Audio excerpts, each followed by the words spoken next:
Welcome back to the Primitive Camping and Bushcraft podcast. My name is Speir, and I'm going to be your guide to enjoying the great outdoors. So have you ever got into the woods and you realize, hey, you needed to bring your axe instead of your saw or vice versa, and you just had to make do with what you had?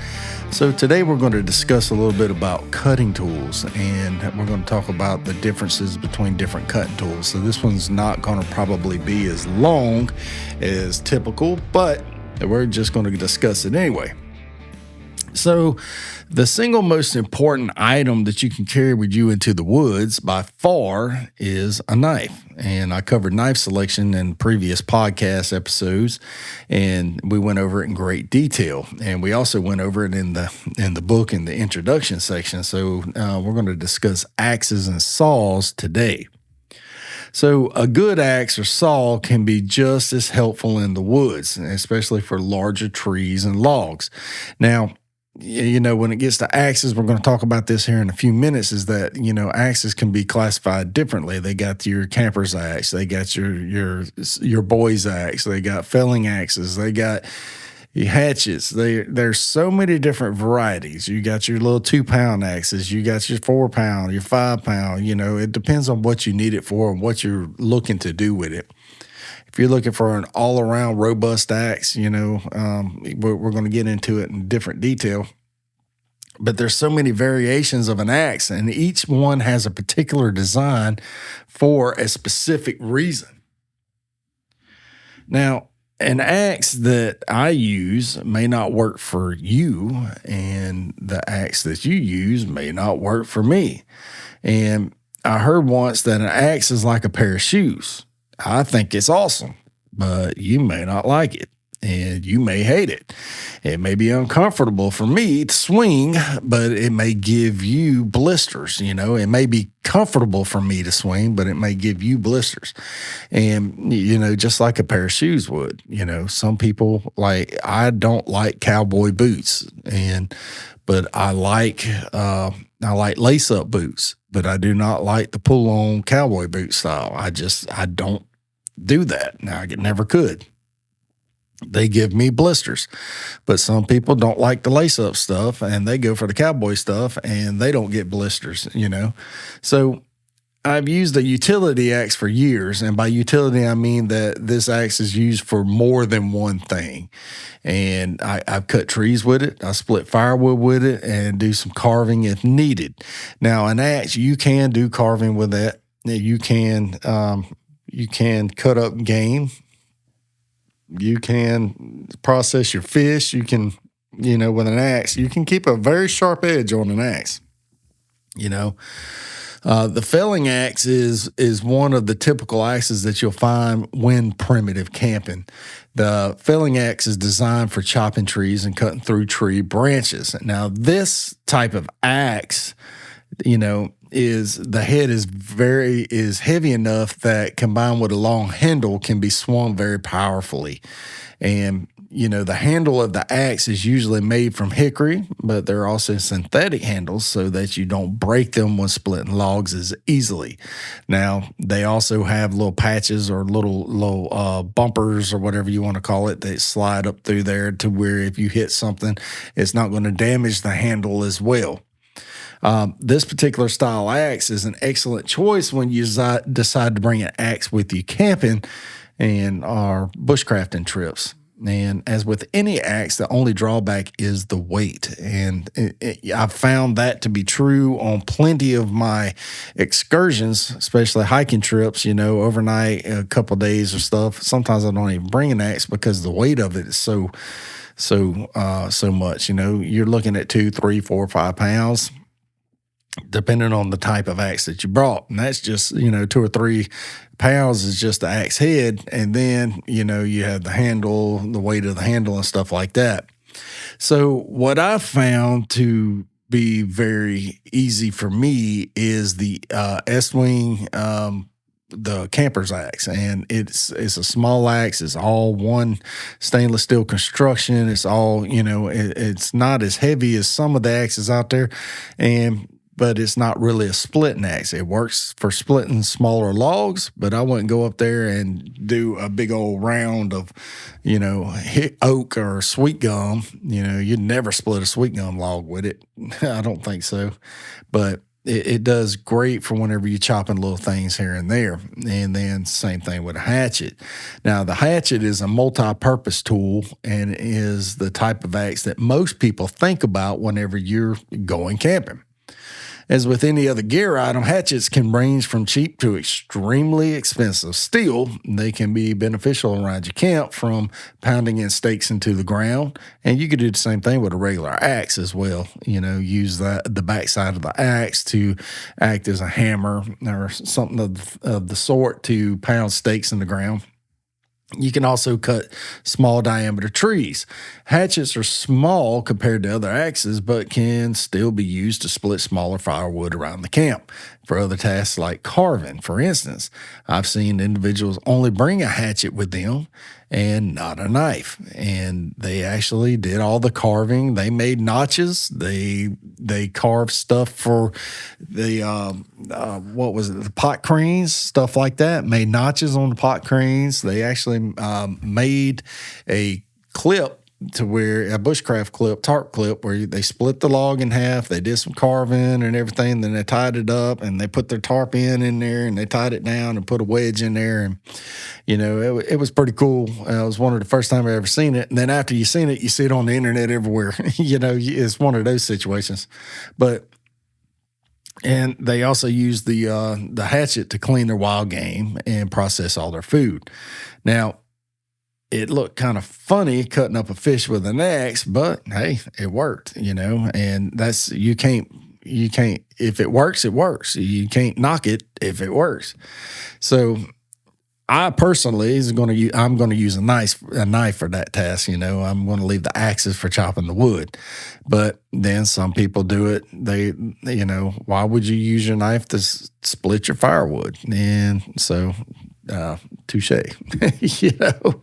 Eastwing makes a good little axe, and it's the long handle camper's axe, and it's somewhere between a felling axe and a hatchet. And like I said, that's the one that I've used for years. And I got it for a Father's Day gift one year, and I have not looked back. I mean, I've left this thing out in the woods for weeks on end, come back, be rusted up. I polished it down, and actually in the book, if you could see, that's the actual first axe I ever got right there in that picture on the cutting tools page. If you're following along in the book on page 52.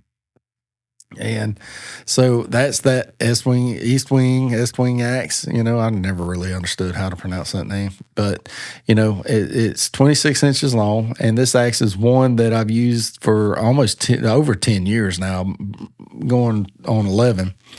And it's lightweight enough to carry in my backpack, and it's just the right size to do hatchet work, but it's long enough to cut down larger trees if I need. And the camper's axe can also be picked up for under $60. So that was one of the price things that I liked, is that it's under $60. Now, with the inflation and everything going on right now, I haven't really priced it, but whenever I bought this thing, it was under $60.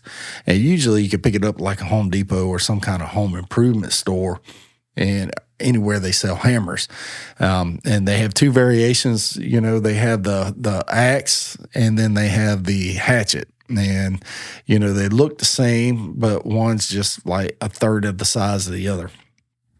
So doing a little research for the type of axe you wish to take camping takes a little time, and plenty of retailers out there that have what you need. Once again, you don't have to spend hundreds of dollars on gear. You don't have to. You could spend $20 or $30 on an axe or a hatchet, and it be just as effective as the $200 one. A lot of it is just like name recognition. A lot of it's popularity contests, and I don't play that game. I'm going to do what I get by with, what I can have fun and enjoy with. So remember, you want to select an axe that's good for multiple tasks, such as chopping down trees, splitting logs, and carving. So something that's going to be easy for you to manipulate, something that's not going to be too broad, too like splitting, like a log splitting axe. They got them out there. I wouldn't recommend using that to carve with because it's going to be 5 or 6 pounds in your hand. And one of the things that you want to do while you're out there is you're always wanting to keep it sharp. That's one of the things you always want to consider is how are you going to keep this knife, this axe sharp while you're out in the woods? Because a dull axe is a dangerous axe. A dull knife is a dangerous knife, But I found that using a puck, and it's a little sharpening stone like this, and it looks like a hockey puck, and it weighs less than a pound, and it can fit in your bag, and you can use that to sharpen your axe or your knives or your hatchet or whatever with you. They have a smooth side and a coarse side, and you can use that to sharpen it. But like we discussed sharpening in our previous videos or podcasts, is that you can use a stone, you can use a log with some mud on there, like Zach Fowler did on a lawn and stuff like that. But you don't necessarily have to bring something. Heck, you can use a porcelain cup, the bottom of a porcelain cup, to sharpen your knives or stuff like that. A small stone from a creek, anything like that can sharpen your knife. But now we're going to move on to saws, and saws are another fantastic item to carry with you on your trip. Now, a lot of times I only bring a knife and a saw, and those two items right there are essentially all I need to do the tasks that I need to do. Most of the time, I'm not felling a tree. I'm not cutting down large trees or chopping out a canoe or whatever with an axe. And there's so many variations of saws that it can be very confusing as to which type that you need. And when it comes to saws, do you intend to cut large diameter logs? Or do you plan on cutting smaller and smaller diameter trees, and just making utensils around your camp or your cooking appliances and, stuff like that? When it comes to saws, you got buck saws, you got bow saws, you got blades for cutting greenwood, you got blades for cutting deadwood, you got folding saws, and like with axes, the options are pretty much endless. So this is where I have chosen the relatively small folding saw, like the Baco Laplander. Now, these things are relatively small. They're economical. I think the blade's only like 10 or 11 inches, something to that effect. And this saw folds up nice and neat, and it fits perfectly in my pack. It fits perfectly in my survival pack.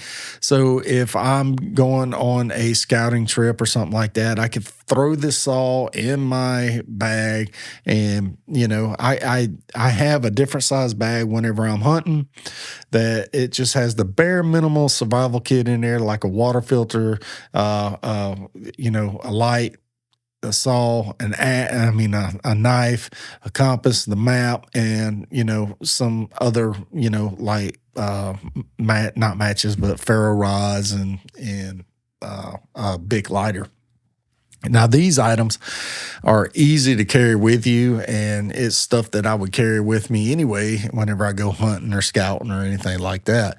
But, this saw folds up nicely. It's very compact. It fits perfectly in the side pocket of my backpack whenever I'm heading into the woods. It cuts small diameter logs up to 6 inches with minimal effort. Now, there's some that's going to be a push-pull, there's some that's going to be push, and there's some that's going to be pull. And what that means is it's going to cut on the push and the pull strokes. It's going to cut on just the push stroke, or it's going to cut on the pull stroke. A lot of good saws cut on the pull stroke whenever you pull them. Now, a lot of these good saws are designed to actually cut greenwood, and they cut greenwood like in a flash. They will cut through it real quick. But when it comes to deadwood, they're not going to cut it. It's not going to cut it. It'll cut it, but it won't cut it as fast as it would if it is green wood. Explain that to me. I'm not into the chemistry and the biology and all that good stuff, so I don't. Maybe somebody can leave a comment and let me know how that actually works out. But these particular saws cut up to 6 inches with minimal effort, and it allows me to make pot cranes and notches for cooking with green wood. And I've gone 100% primitive and used the blade from the bow saw before, just to make a buck saw or make my own bow saw while I was into the woods. You can, with the saw blade, you can cut you a handle and make your own saw out there. I've also made my own buck saws as well, and those are pretty a little bit more elaborate, but they allow you to process larger volumes of firewood while you're out in the woods. Buck saws are designed to cut larger logs, and then you have to split. So it works in tandem with an axe. So if you're going to they have buck saws now that are completely foldable, collapsible, and you can make these dudes into, they fit into your backpack. So out of aluminum frames. Silky has more extensive versions of the folding saw, and you see these a lot on TV shows like Alone or, Outlast or Outcast or whatever it is, But these folding saws are designed to cut very large logs, like 12 inches in diameter or larger. And still, for my personal preference, I use the Laplander. It's a small saw. I don't need to cut large material like that. I'm not actually, quote unquote, living in the woods for the duration or undetermined amount of time like they do on the TV show Alone. And, a good quality saw can also be used as a striker for your ferro rod. And you can use that dude to start you a fire. In the event that you break your knife or lose your knife or something like that, you can use the actual spine on your saw to start a fire. And it is a multi-use item. And I use a cheap bow saw from the local home improvement store for many years. And this bow saw, it's just a cheap bow saw. It's one of those Fisker's brand, and I got it from Home Depot, I believe. And it was like 10 or 12 bucks. And I've used it. I actually still have it. I actually still use it from time to time. And once again, you don't have to go out and spend $500 on a saw or a piece of equipment. Do not go through, don't get gear acquisition syndrome. It's easy to do. You can do it no matter what niche or hobby or whatever you're in. When it comes to filming and recording and, doing videos and stuff, you can think that you have to have this and that and the other, and you end up buying cameras and tripods and lights and microphones and recorders, and, you could spend $30,000, $40,000 before you even know it, and all you needed was the camera on your cell phone.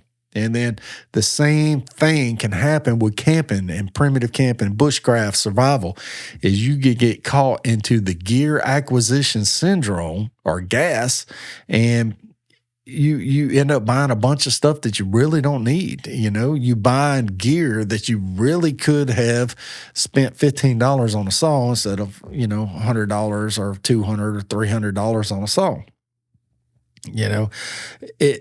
It's comes down to, what are you willing to do? What are you willing to do? Do you want to spend hundreds and hundreds of dollars on the gear, or do you just want to go into the woods and have a good time? Me, I want to go into the woods and enjoy my time. So I don't have to have very expensive stuff.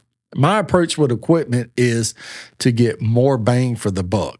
And that's why I choose to go with folding saws and compact multi-use items and stuff that I could store in my backpack, So that was just a little down and dirty when it comes to cutting tools and gear. Now, I know all we did was go over the saw and the axe, but I want to give you one item here when it comes to cutting tools is a multi-tool. A multi-tool is extremely versatile, and I use the multi-tool most of the time as my backup cutting tool, as my backup knife. So I'll have my Garberg on my side. And then a lot of times I'll have the cutting tool, like the multi-tool, either on my belt or with my Garberg, or I'll have it in my backpack. depending on what I'm carrying at the time. And, the appeal of a multi-tool is basically in its name. This item can accomplish several tasks around your campsite. And you can modify a multi-tool to do certain tasks. Like when you're out into the woods, you're not going to need many screwdrivers because there's not many screws. And so you can use the flathead screwdriver. You can put a angle on it, sharpen it down, and use it to cut and use it to help carve. Another one is with the can opener. You can carve the can opener to actually use as a spoon gouge to help you carve spoons and other utensils while you're out into the woods. Another item that you could do is the Phillips screwdriver bit. You could sharpen that down on each side a little bit, and then all of a sudden you can make a little drill to where you can use that to cut little holes into whatever you want to drill through, sticks, stuff like that. And you can also do it with a point or awl, AWL awl, or other items on that multi-tool. But the multi-tool I did in here in the book, I did an example of the multi-tool and took a picture of it. Now, this particular multi-tool is the $12 Mossy Oak brand multi-tool from Walmart. Plain and simple. I didn't have to have a $500 multi-tool. Now, the difference between this and the expensive ones is when it comes to the wire cutters. The wire cutters on these $12 ones are horrible.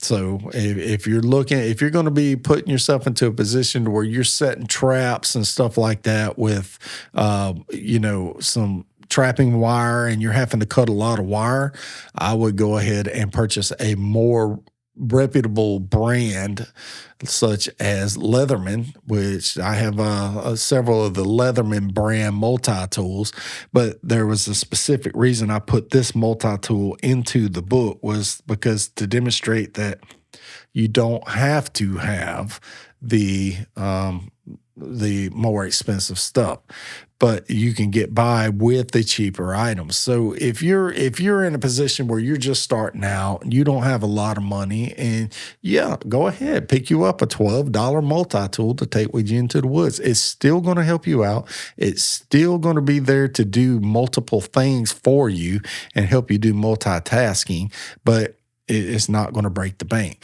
And then save up for one in the future that you can buy that you're going to use later on.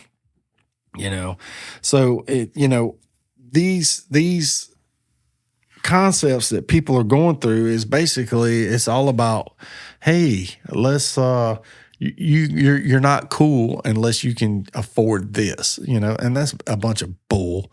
It's a bunch of malarkey. You don't do your research. There's plenty of items out there that are just as good. I mean, if it wasn't the case, then the website Temu wouldn't exist. You know what I'm saying? I know. I get it. I understand. I understand completely. A lot of people are like, hey, look, a lot of people, those are copyrights and patents that they copied. I get it. But it's cheaper quality stuff, and sometimes cheaper quality stuff will get you by in the event, So, but anyway, I figured we're going to go over all that today, and then we'll leave it here. We'll stick a pin in it, and then we'll come back and we'll go over some more stuff a little bit later. Now, in the next episode, I'm going to go over cordages. We're going to break down some cordage real quick, and we're going to break it down real good and discuss various types of cordage to bring with you on your camping trips. So I hope you enjoyed this video or this episode, depending on which one you're watching and or listening to. Go ahead, hit that like button. Go ahead, follow along. Hit the follow button on whatever podcasting platform you're listening to, and whatever platform you're watching on. Go ahead and subscribe, follow, like, whatever. And I will see you in the next video. God bless you.